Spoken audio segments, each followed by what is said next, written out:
You're listening to the Sports Scramble podcast, where four friends serve up a weekly plate of sports with a side of SEC bias.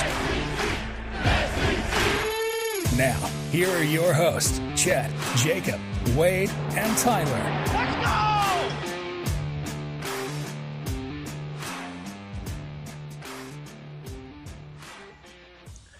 Welcome in, everybody, to this week's episode of the Sports Scramble podcast, brought to you by our friends over at Belly Up Sports. Got myself, Chet, and Tyler Way with me tonight. Jacob, I think, is working overnight at Home Depot, so he won't be able to join us. How y'all doing today, boys? Pretty good, but I think the majority of the country can go into this that it's cold, whether you're getting snow, freezing rain, sleet. I mean, all the country's getting affected by this Arctic blast, so hopefully everybody's staying safe out there. When I left Baton Rouge yesterday, it was 70 degrees, and by the time I touched down in Houston, it was 55, and by the time I made it back here to Central Texas, it was 17. So it dropped a total of, what is that? 3 seasons. 50 degrees in a day. I couldn't even touch the window of my truck. It was so cold when I was driving. It was one of those, it was like ice. As I was going, the heat was just going higher and higher. The heated seats were coming on, the windshield. I was starting to see my breath in my car. I was like, this is insane. I hear the ice hitting the window right beside me right now. Yeah, when I pulled up last night, there was little flurries. And, of course, it was snowing this morning. Not a whole lot, but enough to cover the ground, get the dogs all crazy running around. Couldn't really make a snowball, but I saw some kids across the street trying to make a snowball, getting snow You'll see the off Bills somebody's fans car. pegging George Pickens or Yeah. Dante Johnson with the snowballs.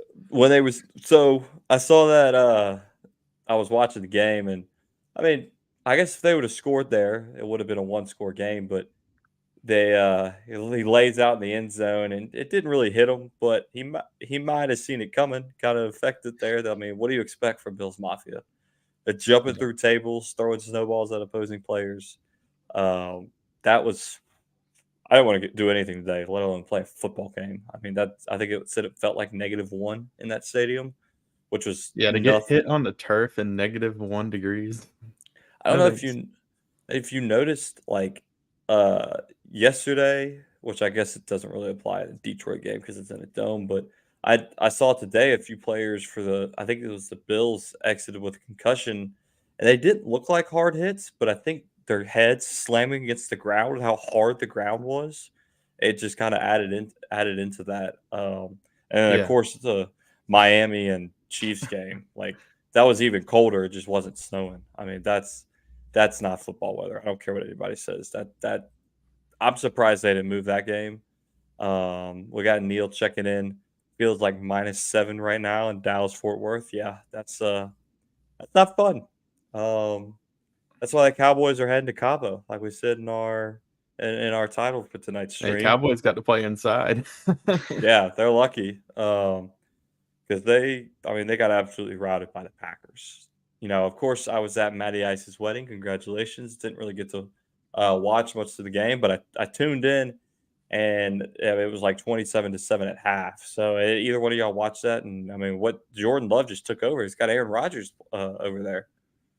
Yeah, it's just something about Jordan Love in the play, like Packers quarterbacks in the playoffs. They just really take it off. I think that, everyone's going to talk about Jordan Love, but I think that Aaron Jones had himself a game too, 3 touchdowns, and that defense. I mean, Dak Prescott did not look like himself in the regular season. It feels like Cowboys fans are just over him, especially in the playoffs. We'll see if they do anything with Mike McCarthy. The way that Jerry Jones was sounding, it might be sound like, Mike McCarthy is going to be out the door.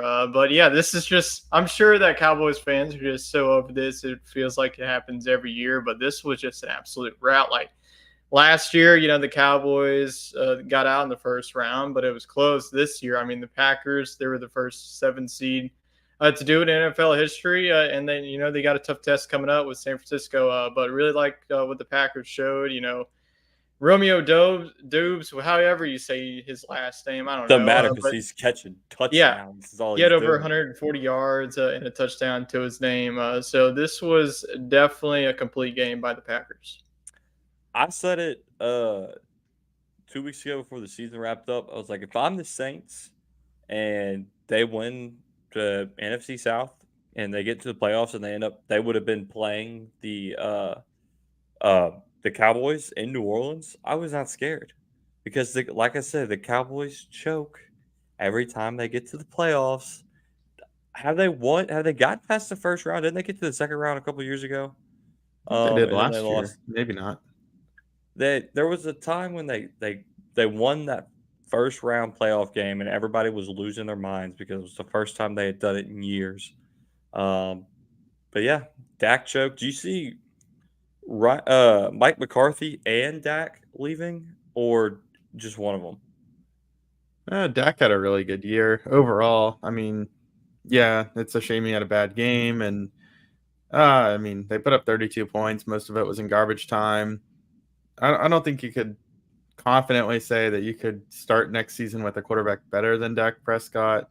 You know, you could put a little pressure on him, bring somebody in free agency or in the draft. But I think the team's pretty committed to him. But for Mike McCarthy, I mean, the defense just was not prepared. I know he's an offensive coach, and the offense was fine at most points of the year. But, you know, since he is the head coach, he has to have the team prepared, and they just weren't. And, you know, we've seen Dallas get to 10 wins a few years in a row now and not make it any further. So I think the expectations are a little higher. I wouldn't be surprised to see McCarthy go, but I would be very surprised to see Dak Prescott leave. And I think you'll see a new running back next year because Tony Pollard just was really overshadowed in I this can one. attest to that. Yeah, Pollard was supposed to be the man. He's going to be starting in Carolina next year. What's his? Anybody know his contract? Is it up? He's a free agent.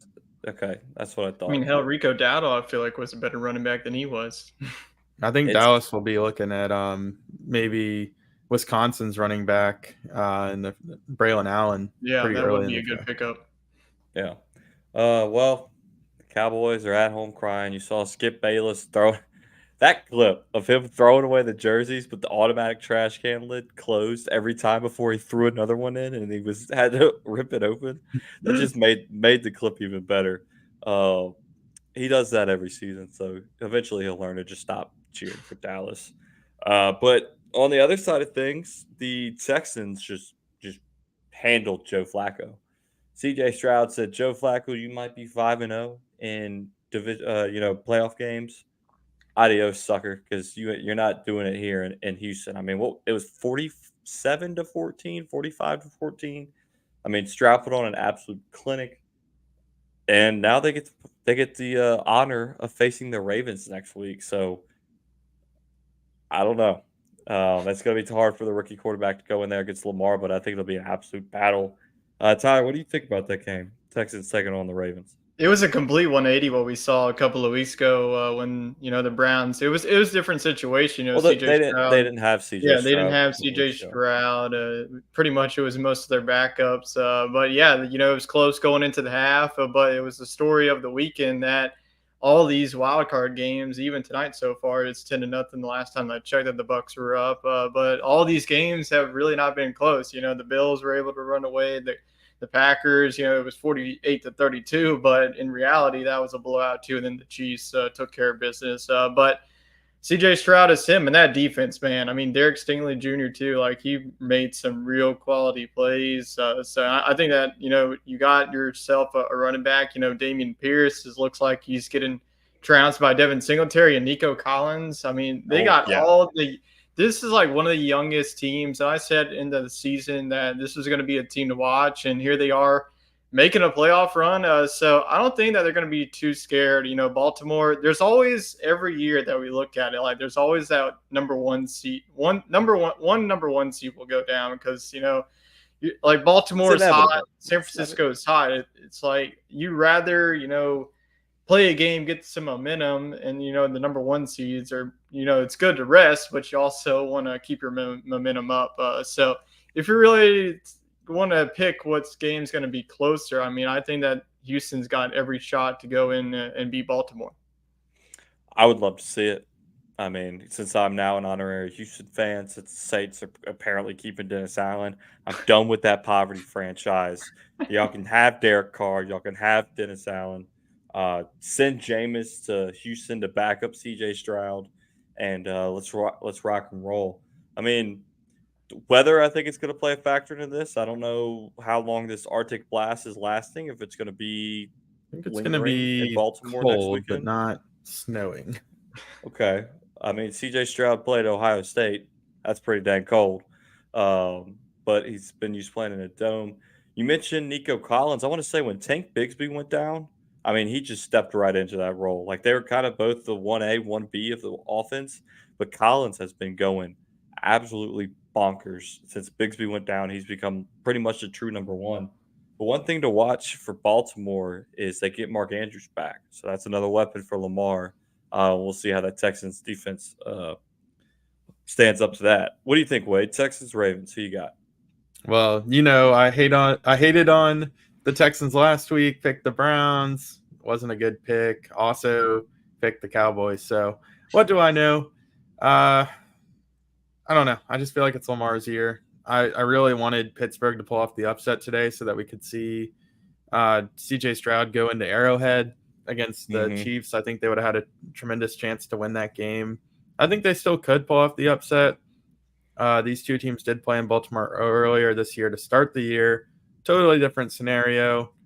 Stroud's grown a lot as a quarterback. Yeah, totally different team, it feels like, on Houston's side. But I'm going to stick with Baltimore in this one. I think if there's any chaos, it might be on the AFC side. I mean, on the NFC side.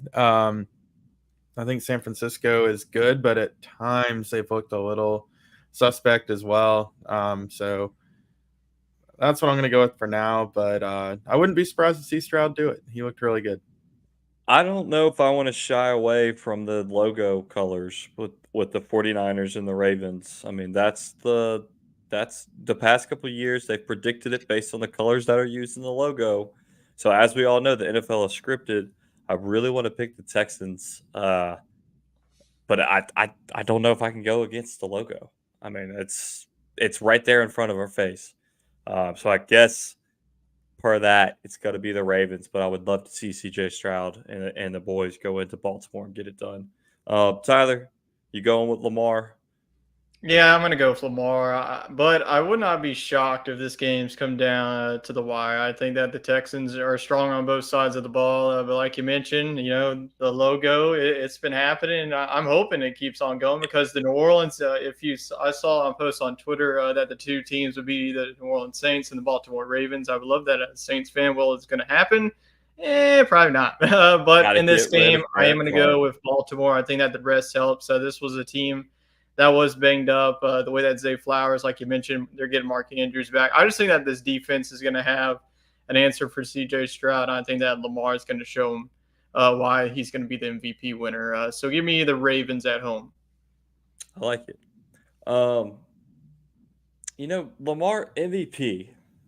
Someone came up to me the other day and asked, "What do you think about Lamar? You think of MVP?" And I was like, "Yeah, man, he's playing great." But if you look at his numbers, I think Dak's got better numbers. Purdy's got better numbers. So, Tyler, not saying that you think he's going to win the MVP, but what's that argument that you would make for him to win it? Honestly, if I were saying who is going to do it, like I know that this is pretty much a quarterback award, but I would give it to Christian McCaffrey. I think that he's just been carrying that team. If you take him away from the 49ers, I don't think that they're good of a football team. I know that they got Debo. Brock Purdy, he's been solid. They got George Kittle, Debo on that team. But I don't know. Like you mentioned, like Lamar's numbers isn't the numbers like a couple of years ago when he won the MVP. It's just like a quarterback award. I think that Dak, playing, you got to play well in the playoffs to win. Yeah, I mean, Dak the regular season should definitely mean something, but really falling apart, throwing 2 interceptions that game. If you look at the stat line, it's like, oh, that's a good game, 400 yards, but it really wasn't for Dak. So I think that if Lamar just keeps on playing well, he's probably going to win it, but should he win it? No, I think that the award should go to CMC. So here's the number for you. Lamar Jackson, 3,678 passing yards, which I guess this could be a little skewed because he didn't play this weekend. But you got 1, 2, 3, 4, 5, 6, 7, 8, 9, 10, 11, 12, 13, 14 quarterbacks ahead of them in the passing yards campaign. One of those being Derek Carr. But I know you got to look at the rushing as well. But passing touchdowns, Lamar's got 24. Yeah, that's pretty low compared to everybody else. I mean, Russell Wilson's got more here. But then looking at the rushing side, let me scroll a little bit to find Lamar Jackson. He's only got 800 rushing yards, which as a quarterback obviously leads the NFL. With 5, and then of course 5 rushing touchdowns. So when people, it's almost like the argument we were making and for the Heisman. Well, Jane Daniels has got this many passing yards, but he also has this many rushing yards. But he still led the passing yards category and led the rushing yards category. The Lamar thing, it's almost more. It's like the complete opposite. We were saying the Heisman Award is a individual player award, where the NFL MVP, that feels like a team award a little bit to me, especially with Lamar being such heavily favored, the Baltimore Ravens being the number 1 seed. It's just, I don't know. It's a little skewed there. What do you think, Wade? Is Lamar your sure guy? Well, I think he deserves to be the favorite, and the reason is the quarterback position has been really weird this year at the NFL. You've had a lot of injuries, so it is surprising he's not higher up on those lists. But we've seen a lot of the dominant quarterbacks go down with injuries for parts of the year, if not the whole year. So it just really feels like he's leading his team, to this number 1 seed. And I think Neil's right. I think that he's a game manager, and I agree with that, Frazier. And yeah, I mean, I think in the NFL, you're going to look at the top ranked teams and you're going to look at who their quarterback is. And, that might be your MVP front runners. It's no different than what we're seeing with Brock Purdy. But to Tyler's point, since neither one is just blowing it out of the water, I think it's a perfect year to have it go to the just most dominant player in Christian McCaffrey. I know the offense runs through him and other teams don't run the ball through the running back as much as the 49ers do. But at the same point, are we really going to give our MVP to a quarterback that doesn't throw for 4,000 yards? Yeah, they've got a 17 other season? quarterbacks in front of them. That's Neil made a good point. He does have very good field position half the time. I get that. He looks more dominant than the stats show. I'll say that. I think if there's going to be a year where a quarterback doesn't win it, it's got to be this year, and it deserves to be Christian McCaffrey. Let's pop back to Frazier Blunt here about the Taylor Swift post from NFL. He's tired of him. I think everybody is. And that brings up a good point about the Chiefs and Dolphins game. I mean, of course they cut to her after every big play. She was getting down in the booth. I think they had swag surfing playing. She was back and forth, rocking. Anybody else see Andy Reid's mustache and the frozen popsicle he had on his face? He looked like a sea lion or something.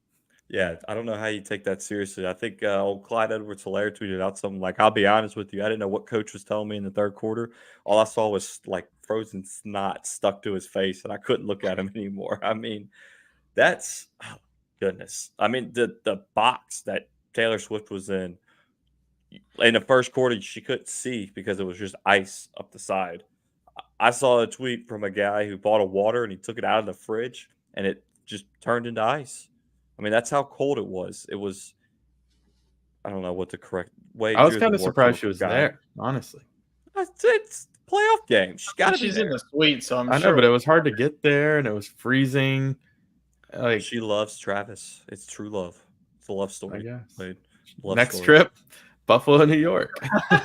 Yeah, I saw a meme where it said Taylor Swift checking into the nicest hotel in Buffalo. It was like a Motel 6. Yeah, they won with her there. I didn't get to see the game, obviously. It was at the wedding. How did Kelsey do? Did he have a big performance for her? I didn't. He had a couple of catches for Okay. Well, it was on Peacock, so that's right. Yeah, it was the most. Dumb. I saw it was the most streamed. I don't know if that was just all the Swifties paying $5 just for that day to just see Taylor Swift in the stands, or just the Chiefs fan just pouring their money and like, screw that. We ain't going to sit in minus 31-degree weather to see that. You already pay for cable. You shouldn't have to pay for a streaming It's service like, to why watch is a a playoff playoff game game. on a freaking streaming? Like, if you're gonna put it on something, put it on Nickelodeon. Don't put it on a streaming service. Like, well, they could have put it on NBC. Like, it's not like they had a different game going on at the same time. No, it's just a money grab, but it should have been a much better matchup than it was. I mean, Well, the weather, I think, the played a lot weather into that. played into it. Yeah. Yeah. I mean, typically I don't like get it why analysts are like, oh, Miami's playing in Kansas City. That's such a disadvantage because like half these guys are from Florida anyways. The Chiefs guys are cold anyways. But in this case, you do have Tua, who's never played a cold game in his life. Every time he does, he sucks. He's absolutely terrible. And he looked really bad. And I guess some of the Chiefs guys have been there, done that at this point. But it's not like these guys grow up in Buffalo or Kansas City or Minnesota. A lot of the talent base is from the South or California. Or Hawaii. Hawaii. So I think the narrative fit with Tua. He just hasn't shown up in these cold weather games. But on an interesting note, this will be Patrick Mahomes' first road playoff game in his career coming up this week. So we finally get to see how he does outside of Arrowhead. It's going to be another cold weather game in Buffalo. Buffalo's come to Kansas City a couple times, but we haven't seen Patrick, flip the script. Do we think Josh Allen gets his revenge? I mean, tonight he played out of his mind. Josh Allen turns it on when he gets to the He playoffs. might win the MVP too. We didn't really talk He's about got him. yards.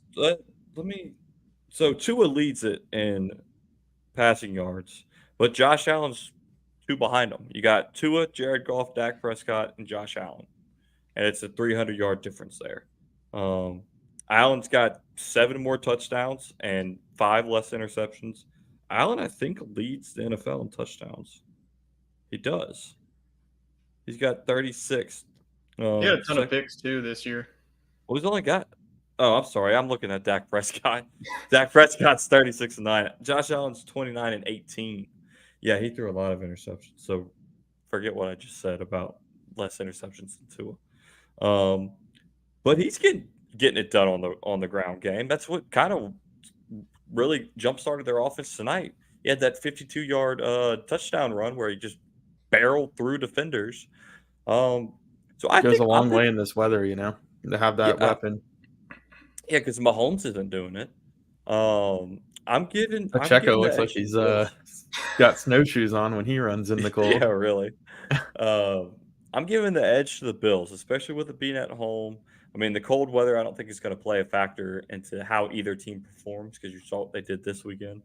But I think it's time for Josh Allen to finally get his revenge. We're going to get a Bills-Ravens matchup for the semifinals. What do you think, Tyler? Yeah, I'm going to go with the Bills too. They really hit that rut in the middle of the season. They weren't looking good. They were 6-6, and then they really, what are they now?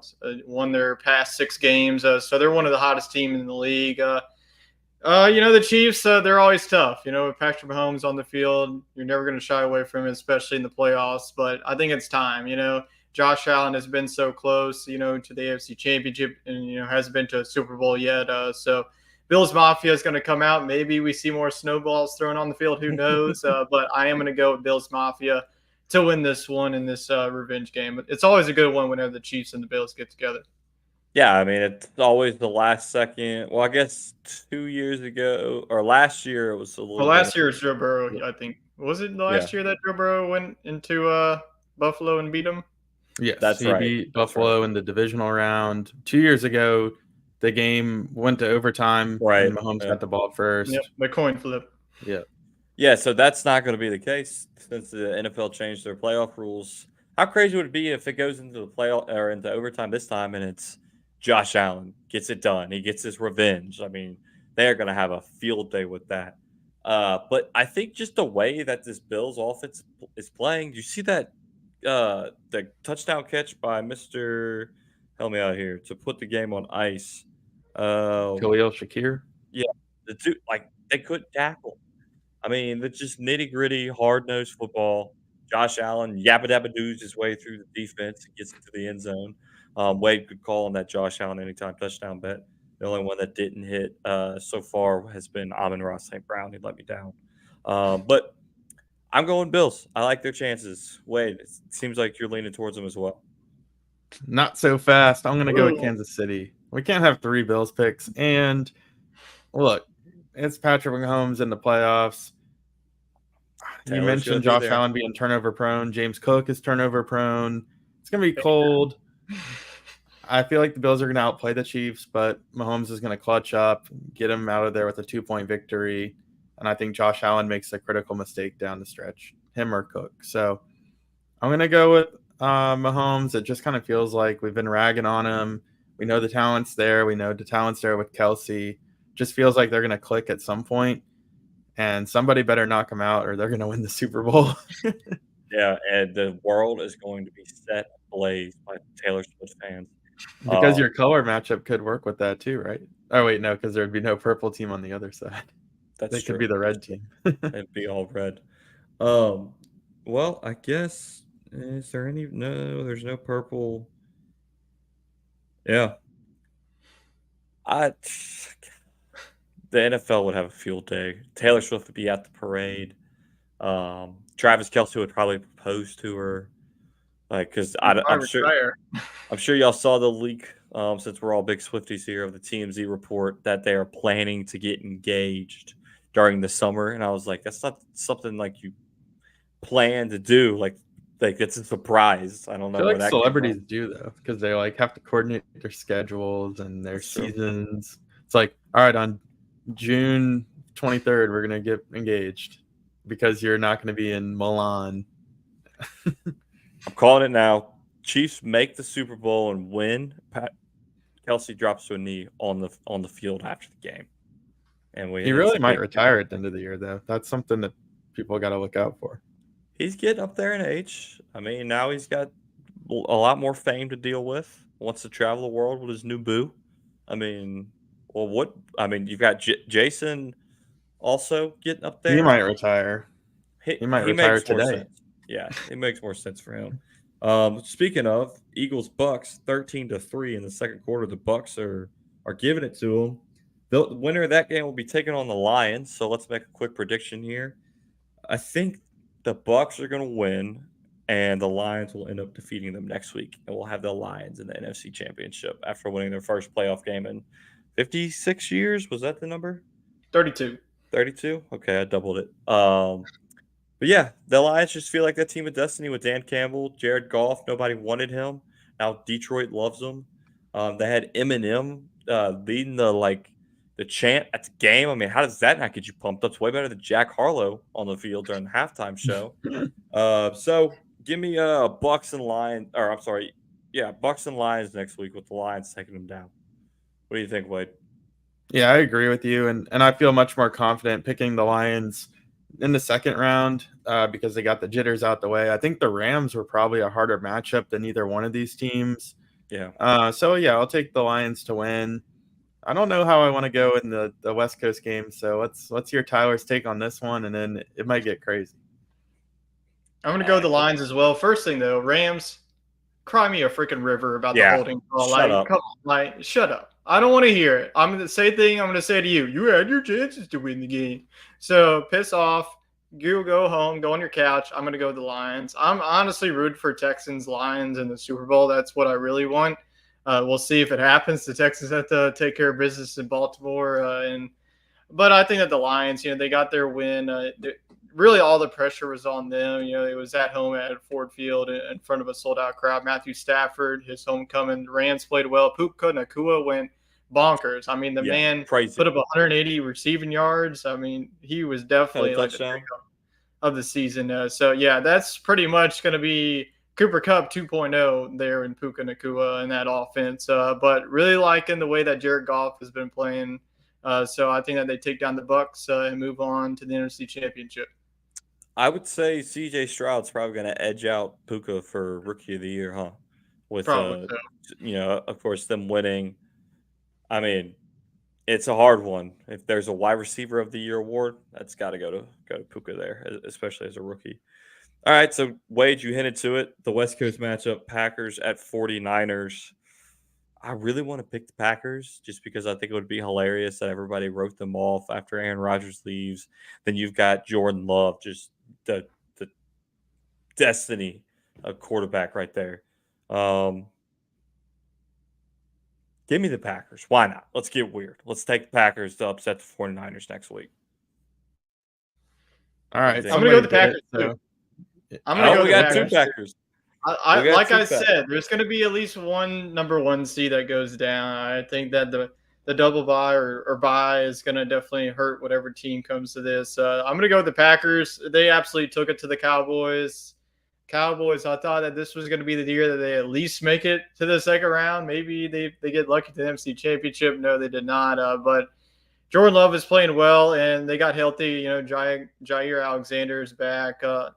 And, I think that this is definitely this is a team that's, woken up. This was a team that started off the season pretty slow. Jordan Love was trying to figure it out with his offense, but they are not skipping a beat. I mean, every time that the Packers get into the playoffs, it feels like they go on a run, and I think that this is going to be the year that they do it, and they catch the 49ers sleeping and pull off the upset.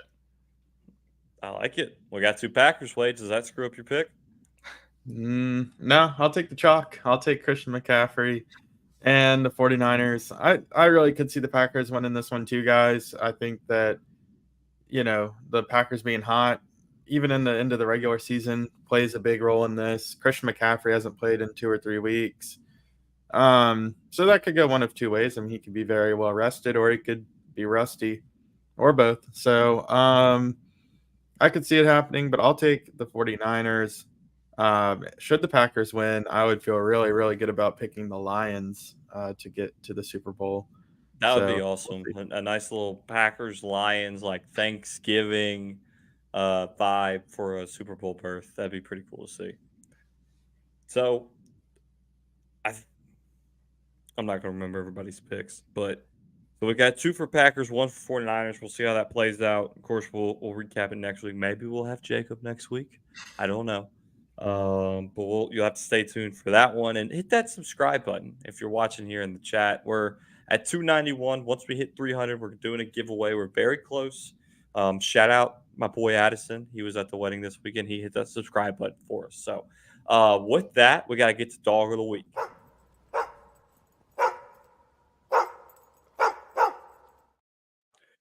Who got that dog in them? Brought to you by our friends over at SeatGeek. Go over to SeatGeek, use code BellyUpSports for $20 off.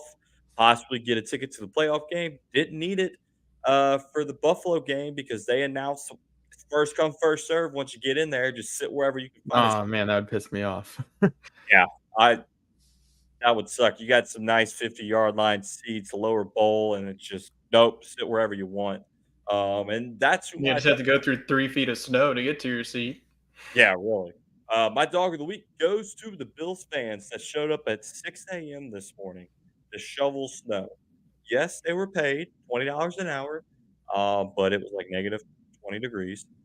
They got fed a meal, so that's a pretty good perk too. And if you got to be in the stadium working and on the field, they got that field cleaned up pretty quickly. It was 9 o'clock that the field had all the snow off of it. But then the camera panned up to the stadium, to the seats, and that was rough. I don't know how they did it. I saw one video they made some sort of ramp to shovel the snow onto, and then it would go down to the bottom, and it was clogged, so he just jumped on the ramp, took his shirt off, and slid down into the snow to get it to keep going onto the field where they could dispose of it. So my dog of the week is all the Buffalo Bills fans that showed up in the negative degree weather to shovel snow so their team could play a divisional play a playoff game and win, move on to the divisional round. Wade, who do you got for dog of the week? All right, we've already sung his praises. I'm going to go with Jordan Love for knocking off the Cowboys on the road. Him and CJ Stroud had very identical or very similar, almost identical stat lines, but 2 yards difference. But Jordan Love did it on the road. And since it's the dog of the week, I don't know if it was intentional or not, but we all know Dak Prescott goes, here we go, before every snap. And it probably was just the cadence for, the kneel down play or whatever. But Jordan Love goes, here we go, say hut, and kneeled it down. Yep. I don't know if there's any love lost between those guys or not. I But think when it you was a hear little it, jab. yeah, like 90 times a day, I mean, you probably pick up on it and just say it. So, Yeah. Jordan Love, dog of the week in 2 ways. I like it. That's a good pick. Tyler, what you got? It'll be wrong to not include a Lions player. I'm just going to go with the player that I've been riding with pretty much all season. That's Amon-Ra St. Brown. His 10-yard catch pretty much sealed the deal, and the Lions fans went nuts. They were able to celebrate, got their first win in 32 years. The Bengals got their first playoff win a couple of years ago, so it's definitely a nice feeling for a Detroit fan. But Amon-Ra, he really showed out when he needed to. We could have given it to Jahmyr Gibbs, anybody. Could have given it to the whole dang city because they definitely deserve it. But I'm going to give it to Amon-Ra for the dog of the week.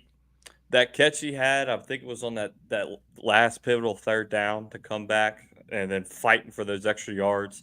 That's basically what sealed the deal right there in one of my games. So, and he's rocking the blue hair. Yes, I did see that. He's going with a little hair dye for the playoffs. So, very nice. An extra special dog of the week to our loyal listener, Matt Jones. He always sends them in, but he's on his honeymoon, just got married. That's where I was this weekend. So congratulations, Matt. There's your extra. You got that dog, and you made it through the weekend, made it through the flight. And kind of same situation. Woke up a little still tipsy from the night before, but he made it on that flight. And he's relaxing on his honeymoon. So if you got a dog of the week, let us know in the comments. Maybe give one to Neil. It's -7 degrees in Dallas, and he's still tuning in. Bundle up, Neil. Don't freeze. But, yeah, let us know in the comments your pick for Dog of the Week. Let's get to some college football news here. Of course, the big one that was announced Thursday was Nick Saban retiring from Alabama. And then shortly after, it was announced Bill Belichick was leaving New England. So that was a whirlwind. Coaching changes in the coaching world, but apparently Alabama got their guy with Kalen DeBoer taking over as the new head coach from Washington. I feel like he was maybe 4th or 5th in line there. They swung and missed on Dan Lanning, Steve Sarkisian. I don't know if it was ever offered to Lane Kiffin, but the audio came out of him saying, "I'm not leaving Oxford. I do not want to coach at Alabama." So that they made that pretty clear. But I had another pick for Dog of the Week, Jimmy Sexton. I mean, that dude got Nick Saban retires. His other 4 guys get contract extensions, and I don't know if he reps DeBoer, but he might. He does. Yeah. DeBoer changed in the offseason to Sexton. The man just made himself some money in terms of commission between all these contract extensions and new coaching hires. So, I wouldn't want the Bama job right after Nick Saban. I mean, the expectations are impossible. Talked about it all weekend. You've got, 17 years there. He won 6 championships. Only had 29 losses in 17 seasons. That's less than 2 a season. And he's sticking around with an office in the stadium.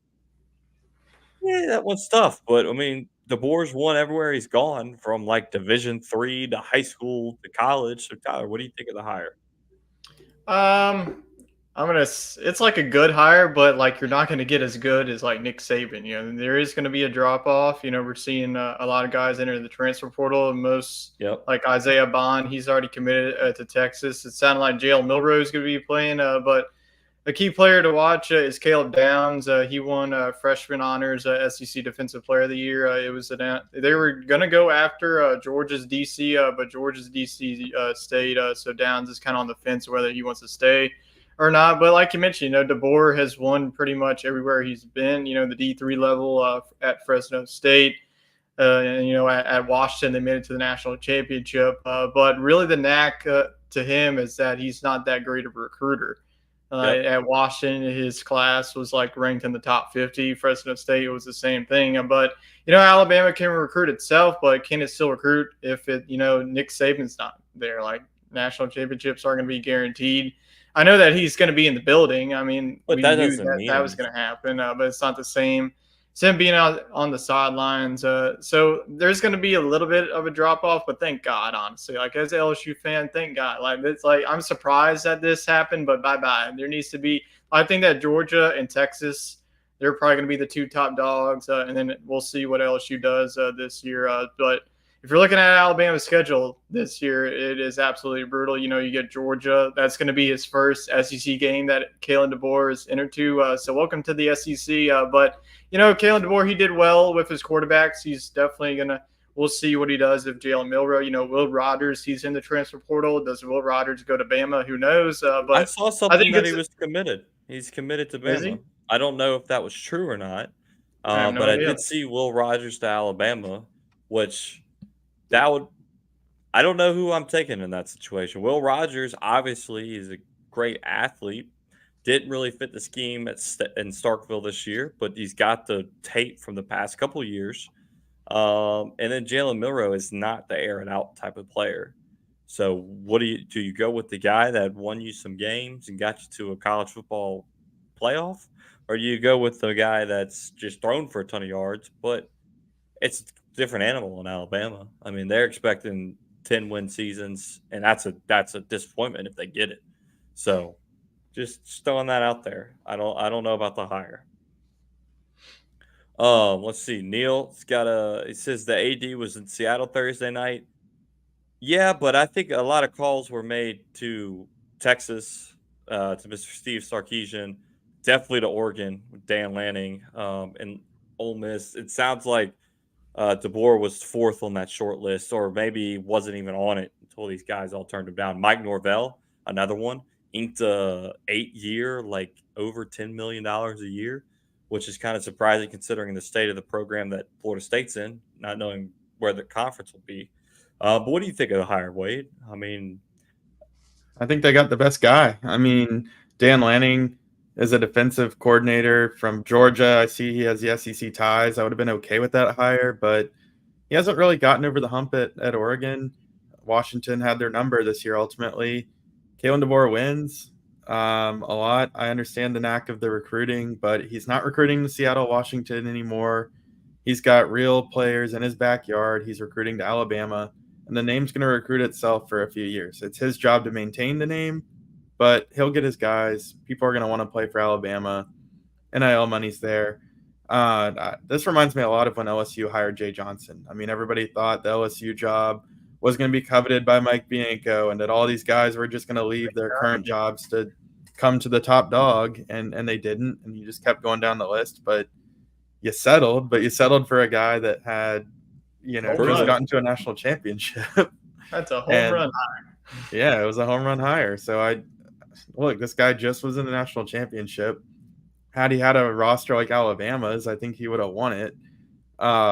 So, yeah, I think this is a really good hire. I think that, if you feel more comfortable letting him coach for 2 or 3 more years, then you go get him, sure, but maybe you won't be in a position to go get him. So they just went and got their guy before college football turns on its head and we have all these funky divisions and 12-team playoffs, and Alabama becomes a thing of the past. They had to act quickly, and they did. So I like it. I'm scared as an LSU fan. I think Alabama's not going to be like the clear-cut preseason number 1, but they were already trending away from that anyways. But there's no doubt in my mind that they'll be a top 12 team and in that playoff. So that's what this hire was all about, was getting a guy that keeps them relevant, keeps them winning.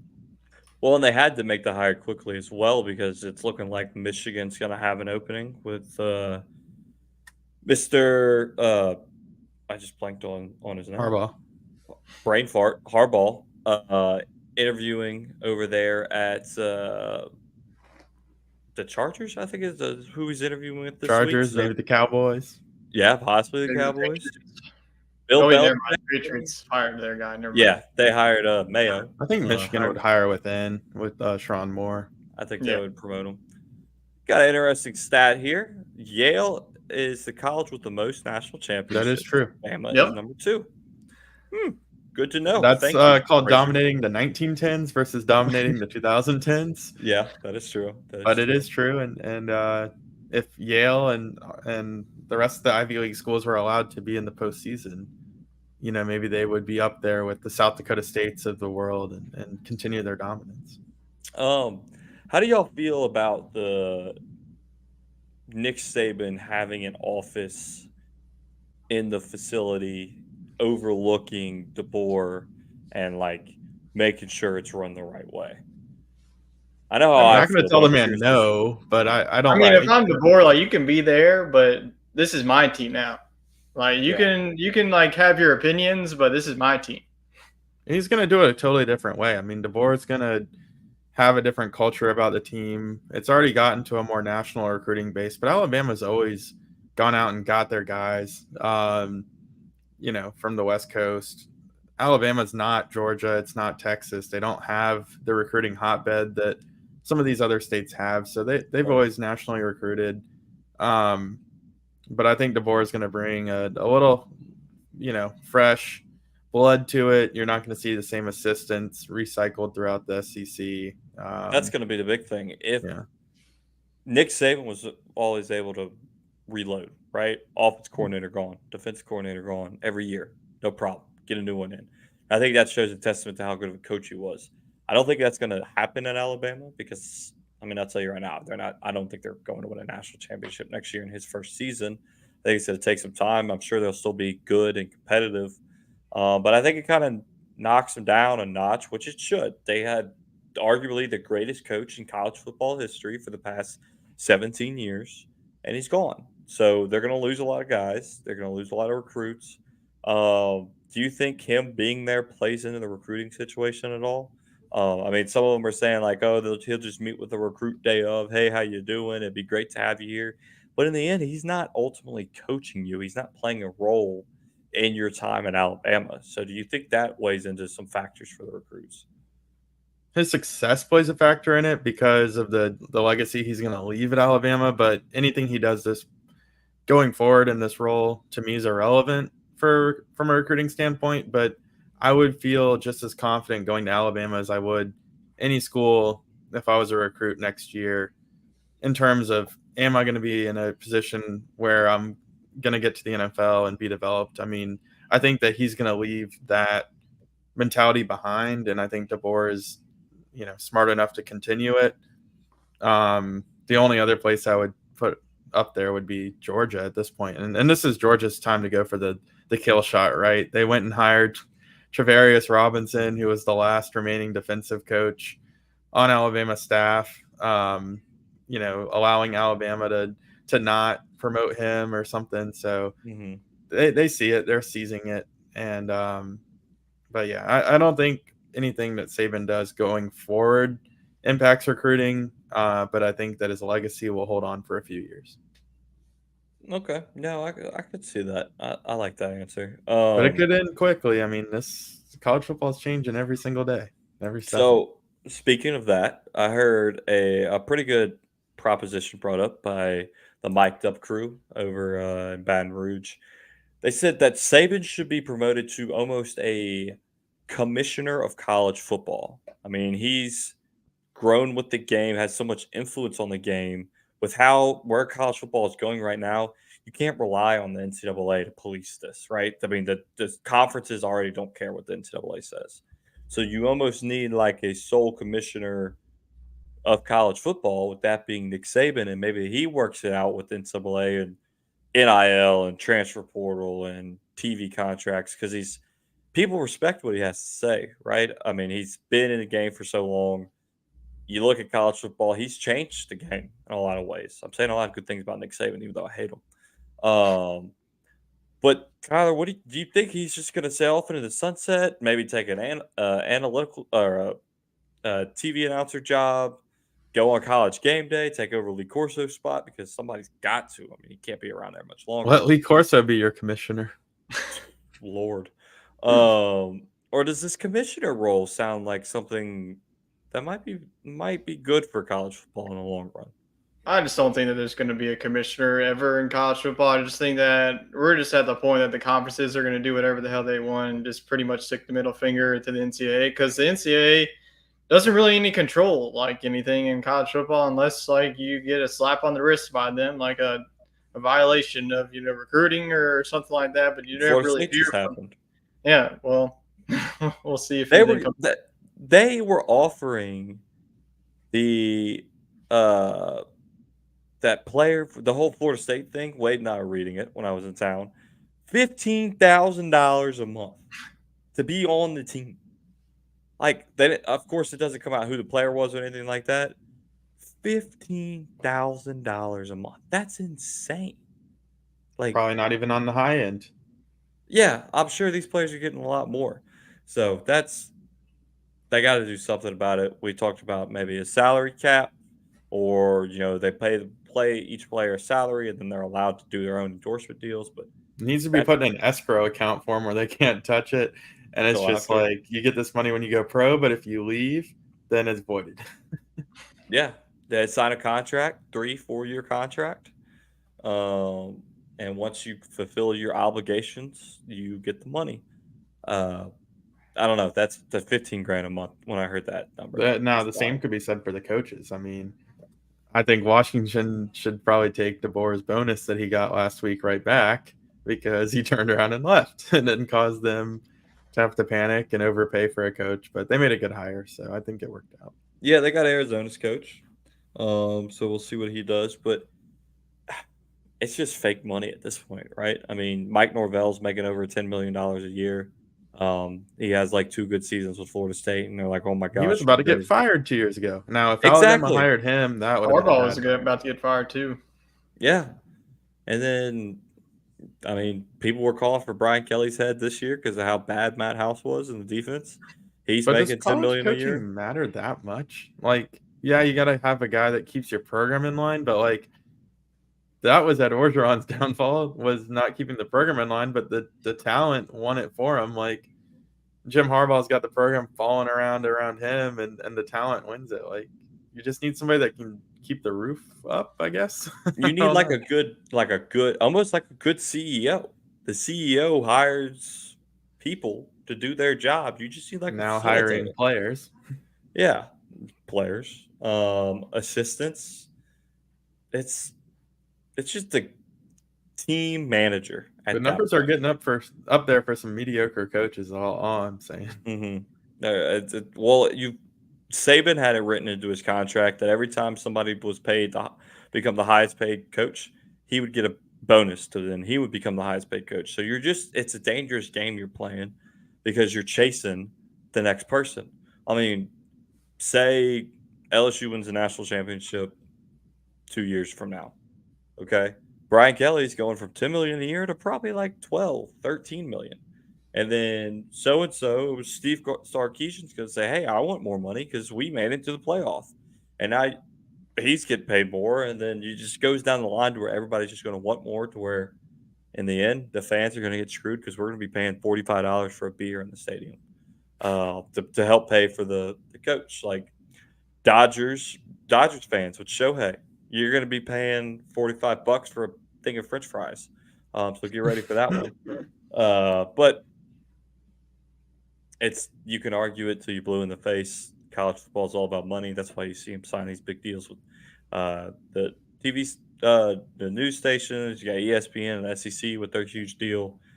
And it just trickles down to the NIL, the boosters. Like Wade, I told you in the car this weekend, if I got all this money, I don't care that much about getting a player to possibly help us win a national championship. I'm going to spend it on something. You got else. bigger priorities in life. That's just me. I don't know how this guy is paying this Florida State recruit $15,000 or $9,000, whatever the number was, a month to just be enrolled at the school. Like, that's insane. But that's a rant for another day. Because JJ McCarthy has announced he's going to the NFL draft. With a little sidebar there. What do you think about that, Tyler? Too early for him?